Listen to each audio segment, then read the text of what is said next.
Hai, kembali lagi bersama saya. Hari ini saya akan coba ngomongin investasi. Ternyata guys, semua orang bisa berinvestasi. Namun sebelumnya jangan lupa subscribe channel ini dan klik lonceng notifikasi. Guys, apa sih sebenarnya investasi itu?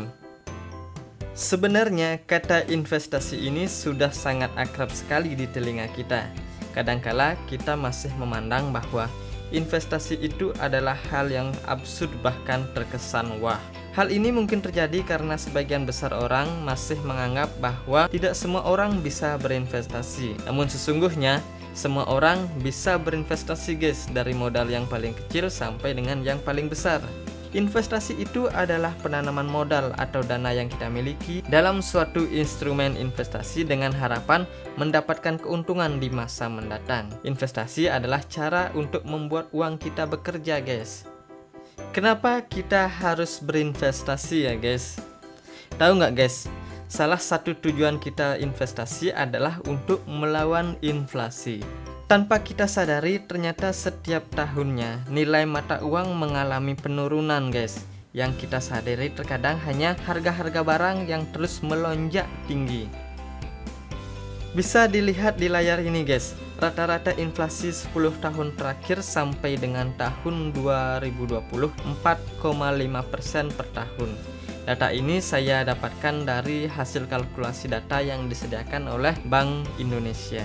Sebagai contohnya guys, mungkin dulu di tahun 2011 ya, harga mie instan masih 2000-an. Jadi kalau kita punya uang 10.000 bisa mendapatkan sampai dengan 5 bungkus mie instan. Tetapi guys, di tahun 2021 ini harga mie instan per bungkusnya sampai 3.000 rupiah guys. Dan jika kita punya uang 10.000, kita hanya dapat 3 bungkus mie instan. Jadi inilah bukti ternyata bahwa setiap waktu harga barang atau bahan pokok mengalami kenaikan, bukan malah penurunan. Jadi dengan asumsi inflasi per tahun 4,5%, bisa kalian bayangkan sendiri guys, harga sebungkus mie instan 20 tahun lagi. Kira-kira berapa ya? Mungkin belasan atau puluhan ribu ya guys. Selain itu, keuntungan investasi adalah uang atau aset kita bisa bertumbuh nilainya dibandingkan jika uang dingin yang kita miliki kita simpan atau tabung di bank, yang bahkan bisa berkurang karena harus dipotong biaya administrasi atau bahkan pertumbuhannya tidak seberapa karena terganjal suku bunga.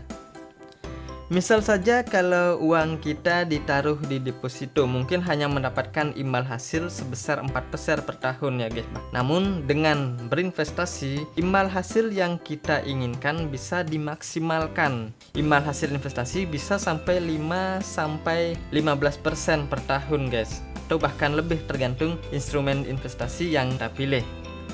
Nah guys, sampai di sini sebenarnya apa sih tujuan kita berinvestasi? Sebenarnya sebelum mulai investasi pada suatu instrumen investasi yang kita pilih, hal penting yang harus dilakukan adalah menentukan tujuan investasi. Di sini ada beberapa tujuan investasi ya guys, misalnya saja mengamankan kekayaan, mempersiapkan dana pensiun, mempersiapkan dana pernikahan misalnya, ataupun mempersiapkan dana pendidikan anak bagi yang sudah memiliki anak ya guys. Dan kesemua tujuan investasi yang kita tetapkan tadi sebenarnya mengarah pada suatu hal, yaitu bebas finansial. Nah, untuk dapat berinvestasi, kita juga harus memilih instrumen atau kendaraan investasi kita yang tepat guys. Banyak sekali kendaraan investasi yang dapat kita gunakan, tergantung tujuan dan waktu investasi serta resikonya. Karena dalam berinvestasi apapun itu, kita tidak terlepas dari kemungkinan adanya resiko. Ada beberapa instrumen investasi yang dapat kita gunakan guys, seperti investasi emas, reksadana, saham, bahkan properti. Nah, masing-masing instrumen investasi ini mempunyai tingkat risiko yang berbeda. Karena semakin besar risiko, maka hasilnya pun semakin besar. Begitu juga sebaliknya guys. Disclaimer on ya guys. Jadi demikian dulu ya guys, semoga bermanfaat. Jika ada informasi yang salah dari apa yang saya sampaikan, saya mohon maaf yang sebesar-besarnya guys.